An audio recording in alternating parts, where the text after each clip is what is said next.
Des règles, on ne doit pas dire certaines choses des hommes, on ne doit pas dire certaines choses des femmes, et tout ça est tabou, on ne doit pas, il y a des relations, une vérité des relations entre hommes et femmes qui est complètement niée aujourd'hui. C'est ça que j'ai voulu dire. Qu'est-ce qu'on ne doit pas dire? Qu'est-ce qu'on ne doit pas faire, par exemple? Bah, si vous voulez, si vous voulez, notre société veut imposer l'image d'hommes et de femmes absolument égaux, indifférenciés, interchangeables. C'est-à-dire que les hommes et les femmes, c'est la même chose. Il n'y a aucune différence. Ils peuvent faire tout la même chose. Ils doivent faire la même chose. Il n'y a plus de différence. C'est ça que notre société essaye de vendre à toute force. Et si vous dites non, moi je continue à penser que ce n'est pas pareil. Non seulement je continue à penser que ce n'est pas pareil, mais en plus je veux que ça ne soit pas pareil parce que je pense que c'est le produit de la civilisation et je tiens à cette civilisation-là. Vous passez pour un odieux macho, fasciste, etc. Les mots ont un sens. Macho a été, moi je compare, vous savez, dans les années 30, le Comintern, l'association des communistes sous la direction de Staline, avait donné comme mot d'ordre de traiter tous les adversaires du communisme de fascistes, quels qu'ils soient. Et aujourd'hui, nous avons fait exactement pareil avec macho, c'est-à-dire que tout ce qui est masculin, viril, traditionnellement masculin et viril, je veux dire, est traité de macho. Et d'ailleurs, ça a des conséquences terribles, c'est-à-dire que les hommes sont complètement perdus, ils ne savent plus qui ils sont. Et du coup, les femmes, par réflexe, disent « Ah oui, moi, je ne veux pas d'un macho ». Mais en fait, elles ne savent même pas ce qu'est un macho, et elles ne savent même pas ce qu'elles veulent. Je pense qu'il y a cet étrange comportement vient, ça nous ramènerait à long, c'est-à-dire que je pense qu'il y a une volonté des hommes, d'abord, de ne plus être des hommes selon les critères traditionnels. Alors bon, moi je reviens à la guerre 14 dans mon livre, je pense que là il y a le rapport à l'homme à la guerre, le rapport de l'homme à la guerre qui était le déterminant de son identité depuis des milliers d'années a changé. Il n'est plus un héros, il est dans la boue, dans les tranchées, il se met plus bactère pour éviter la mitrailleuse, etc. Hein, bon, le corps de l'homme change. D'autre part, le capitalisme change. Le capitalisme veut des consommateurs et non plus des producteurs. Hein, les producteurs, c'est bon pour la Chine et l'Inde. Hein, aujourd'hui, on veut des consommateurs et le meilleur consommateur, c'est la femme. Et donc, il faut transformer tout le monde en femme. Et troisièmement, je pense qu'il y a l'action de mouvements minoritaires, comme les féministes, les militants gays. Je dis bien gays et pas homosexuels, hein, on y reviendra si vous voulez, parce que moi, je fais une distinction. Qui ont intérêt, qui travaillent à cette indifférenciation, à ce désir du même. Nous sommes une société morbide. J'ai une sexologue qui est venue me voir à Toulouse et qui m'a dit vous avez tout à fait raison. Moi, ce que vous écrivez, je le vois dans mon cabinet de consultation. Et nous sommes dans une société morbide. Et donc, pour combattre cette morbidité, eh ben, on met des femmes nues partout. Parce que justement, mais je suis tout à fait d'accord. Mais parce que justement, on n'arrive plus à susciter le désir. Il faut bien réveiller ce désir masculin. C'est le vrai problème de la société. C'est réveiller le désir masculin. Vous savez, moi je pense que le féminisme, en fait, a eu un effet. C'est de permettre aux femmes de la grande bourgeoisie de voler aux vrais prolétaires leur statut de prolétaire. Parce que ces femmes de la grande bourgeoisie qui se prennent pour des femmes qui ont été martyrisées et tout, c'est faux. Les vrais prolétaires, c'est les hommes et les femmes du prolétariat, les ouvriers, les paysans. Et c'est pas Madame de Beauvoir et Madame Badinter. Hein, elles n'ont jamais souffert de la domination, jamais. Seulement, elles ont volé par un hold-up idéologique le statut de dominé aux vrais dominés. Alors, il faudrait savoir qu'est-ce que les aspirations réelles des femmes. Ça serait une bonne question. Vous savez, Freud disait déjà qu'est-ce qu'elles veulent. C'est une vieille histoire. Apprendre, travailler, être libre de s'épanouir et de développer leur cerveau. Alors, travailler, elles ont toujours travaillé. Dans l'histoire de l'humanité, elles ont toujours travaillé. Les femmes qui ne travaillent pas, c'est... J'exclus le travail au champ. Et pourquoi vous excluez le travail au champ? Parce que je vous parle de développement intellectuel. Mais toute l'humanité travaille. Alors les hommes ne travaillaient pas alors avant. Ils étaient tous au champ. Non, mais je vous parle d'une certaine classe sociale qui détient entre guillemets l'intelligentsia en fait. Voilà, c'est ça dont je vous parle. Mais vous croyez... La littérature, les sciences. Et vous croyez que les femmes en étaient exclues? Mais je vais vous prêter des livres sur l'histoire du XVIIe siècle, du XVIIIe siècle, vous allez voir que les femmes n'en sont nullement exclues. Vous allez voir que Madame du Deffand correspond avec Voltaire d'égal à égal. Vous allez voir que Madame du Châtelet, pareil avec Voltaire, elle n'est pas du tout minorée. Vous allez voir que les femmes qui reçoivent Rousseau ne sont pas du tout ridiculisées. Mais c'est des femmes d'exception peut-être. Mais les hommes aussi étaient d'exception. C'est ça qui m'énerve à chaque fois dans ce type de discussion. C'est qu'on croit que d'un côté, il y a les hommes, et les hommes, ils lisaient tous des livres. Ah ouais, le paysan dans le Quercy, c'est sûr qu'il avait une bibliothèque extraordinaire au XVIIe siècle. Mais il bouffait même pas des patates, il crevait de faim, il travaillait comme un chien. Mais vous croyez qu'il avait la belle vie, lui? Il faut arrêter avec ça. Les femmes ne sont pas plus, comment dire, elles n'ont pas plus souffert que les hommes. Au contraire, il faut arrêter avec ce lieu commun. Mais je ne vous parle pas de ça. Si vous me parlez de ça. Pourquoi est-ce qu'il n'y a pas... Enfin, vous n'allez pas me dire qu'il y a beaucoup de livres écrits par des femmes. Mais c'est un vrai problème pour les femmes. Parce que les femmes créent moins et transgressent moins que les hommes. Parce que les femmes ont une forme d'intelligence différente de celle des hommes. Je suis désolé de le dire. Et que les grands génies sont hommes. Je sais que ça ne se dit pas, ça aussi, c'est pas féminin correct, mais c'est la vérité. C'est-à-dire que ceux qui osent transgresser sont des hommes. C'est pas des femmes, c'est comme ça. À part de rarissimes exceptions qui existent évidemment. Mais c'est comme ça. Mais c'est aux femmes de se poser la question. Elles n'ont pas la même forme d'intelligence que les hommes. Elles n'ont pas la même forme d'approche des choses que les hommes. Oui, il y a une vraie question. Mais pourquoi, votre avis? Pourquoi? Il faut demander au bon Dieu. Ah oui. Peut-être qu'il a une réponse, lui, on ne sait jamais. On lui demande jamais rien. Voilà, c'est exactement la réponse à votre première question. Vous voyez, le fémininement correct, c'est exactement ce que vous dites. C'est-à-dire qu'il ne doit pas y avoir de différence entre les hommes et les femmes. Il doit y avoir autant de génie chez les hommes que chez les femmes. Et le génie des femmes doit être le même que celui des hommes. Il doit y avoir des Pascal femmes, des Montaigne femmes, des Christophe Colomb femmes. Et voilà, et on les recherche depuis 30 ans, on fait que ça. Les études du genre, là, tout ça aux États-Unis, on va chercher la femme qui a été étouffée et on a oublié son rôle, et c'est tout ça, c'est scandaleux. Voilà. C'est ça le fémininement correct, c'est exactement ça. C'est quoi le génie des femmes alors aujourd'hui? Moi j'ai le sentiment... C'est l'amour? Comment? C'est l'amour? C'est l'amour, c'est pas seulement... Non, moi je crois, vous savez, je reprends la phrase de Rousseau, vous savez, l'amour a été inventé par les femmes pour que ce sexe qui devait obéir domine. Je crois que l'origine de tout ça, c'est que les hommes chassent et que les femmes ne chassaient pas. Vous allez me dire, c'est scandaleux, la femme aurait dû chasser. Et c'est comme ça. Non, tant mieux. Alors, vous voyez, oui, mais donc, oui, je ne vous le fais pas dire. Mais du coup, ça a des conséquences. Les hommes se vengent. Non, ils se vengent pas. Ils se vengent pas. Ils ont des rôles différents. Ils ont des rôles différents, c'est comme ça. Mais aujourd'hui, on n'a pas le droit de dire qu'ils ont des rôles différents. C'est interdit. Et on doit dire qu'ils sont des rôles interchangeables. Et ben moi, je ne suis pas d'accord. Et je pense que l'interchangeabilité est en train de détruire notre société. C'est tout. Je pense que cette féminisation des hommes provoque, et non pas... Je crois que c'est la féminisation des hommes qui est la cause du divorce de masse. Je ne crois pas que ça soit l'inverse, premièrement. Je pense que le caractère indifférencié et interchangeable des deux personnes dans le couple est en train de tuer le couple. Et paradoxalement, c'est ça qui est intéressant, c'est que dans une société traditionnellement dominée par les hommes et par l'image, oui, la psyché masculine, le couple est quelque chose d'assez accessoire. Il y a l'individu et il y a la famille. Ça dans les sociétés traditionnelles. Et le couple n'est qu'un passage, un moment de passage. Et aujourd'hui, ce qui est une des preuves d'ailleurs selon moi que nous sommes dans une société complètement féminisée, c'est le couple qui est le roi de l'époque. C'est le couple qui est déifié. C'est le couple qui est sanctifié. On veut se mettre en couple. Aujourd'hui, à 18 ans, ils sont en petit couple, je les vois dans la rue, mais moi je n'ai pas l'impression d'avoir connu Louis XIV et j'ai jamais vécu comme ça. C'est un mode de vie qui est radicalement différent du nôtre. Donc oui, il y a une différence incroyable en 20 ans. Aujourd'hui, ils ne sont plus des individus autonomes, ils sont des couples. Ils sont couplisés. Et c'est pour ça, d'après moi, qu'il y a autant de séparation. Parce que comme le couple est sacralisé, comme il est mythifié, évidemment, dans la réalité de tous les jours, on est forcément déçu par ce mythe. Et donc on divorce.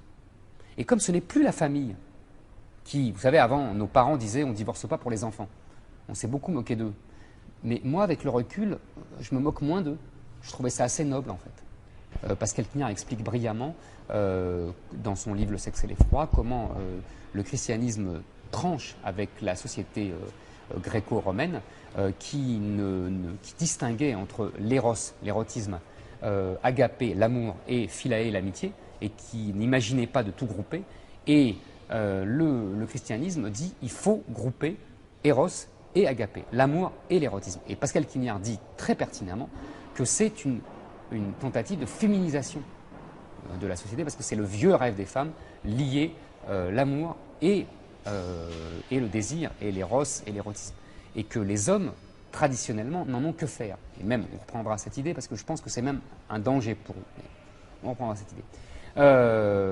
Et donc, je pense qu'à partir de certains moments, le christianisme a tenté cette utopie du mariage d'amour, mais très vite, la société a repris ses droits, les hommes ont repris le pouvoir dans l'Église, et ils ont de nouveau imposé une structure assez traditionnelle avec le mariage qui était un arrangement en fait, et le désir, où il y avait des professionnels pour ça, quoi, ou des maîtresses, etc. Et cette structure traditionnelle masculine a repris le dessus, même dans une société chrétienne.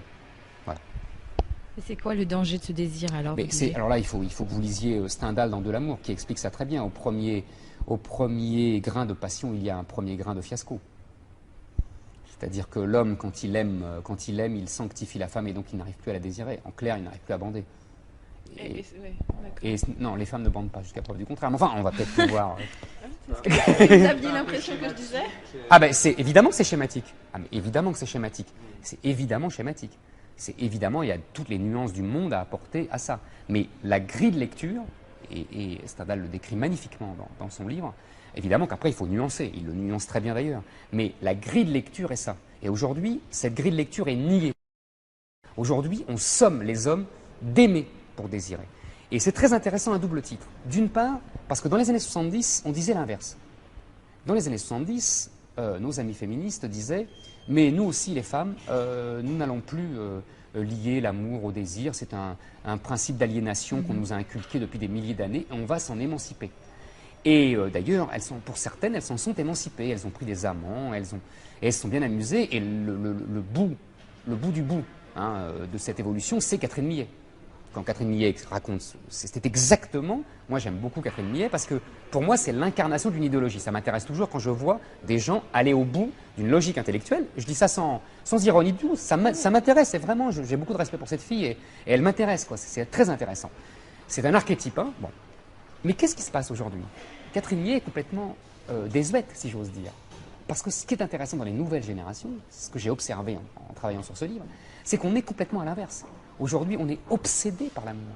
Et les jeunes filles, non seulement ont retrouvé le comportement de leur grand-mère, même si elles accumulent leurs amants, c'est pas le problème. Le problème, c'est qu'elles disent oui, mais cette fois-ci, c'est la grande histoire d'amour. À chaque fois, on recommence. Mais en plus, elles obligent les garçons à avoir le même comportement qu'elles. C'est ça qui est beaucoup plus intéressant. Et elles sont d'une férocité incroyable, par exemple, sur l'infidélité. Ils prennent leurs valises dans les 24 heures, mais c'est extraordinaire. Les garçons sont tétanisés, ils sont terrorisés. Mais je croyais que les garçons étaient des transgresseurs. Mais justement, ils sont castrés. Comme ça. Oui, ils sont féminisés. Donc ils ne transgressent plus rien. On est bien d'accord. C'est plus des hommes? Non, c'est bien ce que j'ai écrit 150 pages là-dessus. Ouais. C'est bien ce que je dis. Ce ne sont plus des hommes, ce ne sont plus des transgresseurs. Ils sont complètement féminisés et donc ils sont soumis à l'idéologie dominante et ils sont là, le petit garçon de leur maman et évidemment de leur petite amie qui est leur deuxième maman. Et d'ailleurs, c'est très amusant parce que, c'est très amusant si j'ose dire, ils sont éternellement le petit garçon de leur maman qui est ravi, qui les a élevés tout seul, qui a dégagé le père dans les années 70-80 pour ça, et en plus ils sont la copine de leur petite copine, avec qui ils font les courses, avec qui ils partagent les crèmes de beauté, avec qui à qui ils montrent leur épilation, etc. Ce ne sont plus les hommes de leur petite amie, ce sont les copines de leurs petites amies. Image de femme, ça serait donc des hommes. Non, c'est l'inverse. C'est-à-dire que image d'hommes, ce sont donc des femmes. Et si vous parlez d'image, ça m'intéresse beaucoup d'ailleurs, parce que vous m'avez montré les images tout à l'heure. Et vous avez vu, il y a une espèce, c'est complètement paradoxal, parce qu'il y a une espèce d'obsession du sexe dans les images de femmes. Moi, j'ai une explication. Je pense que c'est justement à cause de ce que je dis. C'est justement parce que les hommes sont complètement castrés, qu'ils n'arrivent plus à désirer, qu'on leur invente un monde sursexualisé, pour leur donner un peu envie. Parce que, en fait, je crois qu'au fond d'elles, les femmes sont désespérées par ce comportement des hommes, mais que ce n'est pas fémininement correct de le dire. Mais je crois qu'elles en souffrent beaucoup plus que les hommes qui ne savent plus où ils sont. Les femmes, elles savent, et elles savent qu'elles souffrent. Et je crois que la société réagit comme ça, vous voyez, par une image sursexualisée pour donner un peu quand même de désir à ces hommes qui sont complètement émasculés. Il n'y a plus de désir. Le désir. Je pense que l'indifférenciation tue le désir. Ce que j'explique, c'est que dans cette féminisation globale, les jeunes garçons, qui restent un fond de pulsion, si j'ose dire, de testostérone, essayent de se bricoler. Soit ils se soumettent complètement à cet ordre féminin, c'est la grande masse, soit ils essayent de se bricoler une virilité comme ils peuvent. Et le plus souvent, elle est ou ridicule ou barbare, parce que ce n'est pas ritualisé. Je crois que la virilité, et c'est là où d'ailleurs les féministes ont raison, la virilité est très dangereuse. Les hommes sont non seulement transgresseurs, mais ils peuvent être barbares, ils sont violents. Fondamentalement, ils sont violents, ils sont destructeurs. Et c'est pour ça que les femmes civilisent tout le temps, et c'est pour ça que les femmes canalisent tout le temps. Parce que sinon, l'homme détruit. C'est ça une des parties, il ne faut pas le nier. Simplement, moi je pense que le produit de la civilisation, ce n'est pas de nier la virilité pour éviter ça, c'est de la canaliser. Aujourd'hui, qu'est-ce qui se passe? On voit des hommes, des jeunes hommes, qui se bricolent une virilité assez minable. Il y a plusieurs possibilités d'ailleurs. Il y a l'évolution des films porno. Ça me frappe, ça. L'évolution des films porno, moi, quand j'étais jeune, les films porno, c'était des films échangistes, en fait. C'était des couples qui s'échangeaient. Ça n'avait rien de méchant, quoi. En fait, c'était ce que j'appelle du libertinage de classe moyenne, quoi. C'était incarné par Brigitte Lahaie. Franchement, il y avait 2 couples, 3 couples, et on s'échangeait, les femmes, les hommes. Ça n'a rien à voir avec aujourd'hui. Aujourd'hui, il n'y a plus d'histoire, il n'y a plus de scénario. Ils sont à 10 sur une fille qu'ils tabassent plus ou moins. Je l'ai vu, du coup, parce que c'est un jeune homme qui m'a alerté là-dessus. Et qui m'a dit ce qui est intéressant, un jeune homme très bien sur tout rapport, hein, très, très gentil, etc. Et qui m'a dit, on jubile quand on voit ces films-là parce qu'on se venge. Oui, on n'avait pas ce rapport, nous, aux films porno. Nous, c'était pas une vengeance sur les femmes, vous voyez, c'était une espèce de fantasme incroyable, vous voyez, ça n'avait rien à voir. Bon, ça c'est une façon. Il y a ce que j'explique aussi en banlieue, c'est que ces jeunes de banlieue refusent la société féminisée, et s'inventent aussi une virilité d'une barbarie inouïe. Je veux dire, ils interdisent aux femmes, à leurs sœurs, de sortir en dehors dans survêtement ou voilé. Enfin, je veux dire, manifestement, ils ont peur des femmes. C'est une espèce de peur panique des femmes qui est le propre... Ils ont un comportement traditionnel, ça a Non, toujours été comme ça. non. Leur père n'obligeait pas leurs femmes à sortir en survêtement. Ah oui, non, je parle pas de ça. Vous comprenez ce que je veux dire? C'est au-delà du traditionnel. Au-delà, je vous assure. Ils n'ont pas, je veux dire, leur père ne brûlait pas la petite Sohan parce qu'elle ne voulait pas coucher avec lui. Vous voyez ce que je veux dire? Vous avez raison, il y a un comportement... C'est ce qui se passe dans certains pays du monde. Ah non, pas du tout, pas du tout. Comment vous dire? Il y a une tradition dans les pays musulmans de contrôle très strict des femmes. Parce que moi je pense qu'ils en ont... Le contrôle strict des femmes, c'est parce qu'ils en ont peur. Ils ont peur de ne pas être à la hauteur. On en revient toujours là, on en revient à Stendhal. Hein. On en revient toujours là. Bon. Et donc, ils les enferment comme ça. Ils sont sûrs qu'ils seront à la hauteur, ils auront une supériorité. C'est toujours le problème de l'homme. Il faut montrer une supériorité. Vous savez comment, c'est dans Pascal Quignard que je l'ai appris, comment s'appelait le phallus chez les Romains? Fascinus. Il faut fasciner. Les femmes veulent être fascinées et les hommes veulent fasciner. Et s'ils ne peuvent plus fasciner, terminé. Et justement, est-ce qu'on n'est pas tous tributaires de cette espèce d'imagerie archaïque, mythologique, qui nous fait tous souffrir? Et finalement, c'est plus cette image qu'on a construite du phallus fascinus plutôt que de la femme qu'il faut absolument... Mais d'après vous, pourquoi on l'a construit? On ne se pose jamais cette question. Mais on l'a construit pas par hasard. On l'a construit pour le bien des deux. On l'a construit parce que sinon, les hommes ne bandaient pas et que les femmes n'avaient pas ce qu'elles voulaient. C'est pour ça qu'on l'a construit. Vous ne vous êtes jamais posé la question? Je pense qu'en banlieue, c'est une espèce de délire complètement, de dérive. Non, je ne pense pas non plus. Je pense qu'eux aussi, ils ont déliré. Eux aussi, ils réagissent à cette société féminisée. Et c'est pour ça que je ne suis pas d'accord. Ils délirent bien au-delà de leur comportement traditionnel de leur père et de leur grand-père. Vous voyez, on est bien au-delà. On est dans la folie barbare. Et on est dans le bricolage de virilité complètement débile. C'est ça que je veux dire. Je vous assure, vraiment, je pense que là, il y a des réactions, des interréactions féroces. Et moi, c'est pour ça que je pense que la féminisation va provoquer des violences. Vous voyez, par réaction. Parce que je pense qu'une virilité humiliée est une virilité qui se barbarise. Alors qu'une virilité civilisée, en cas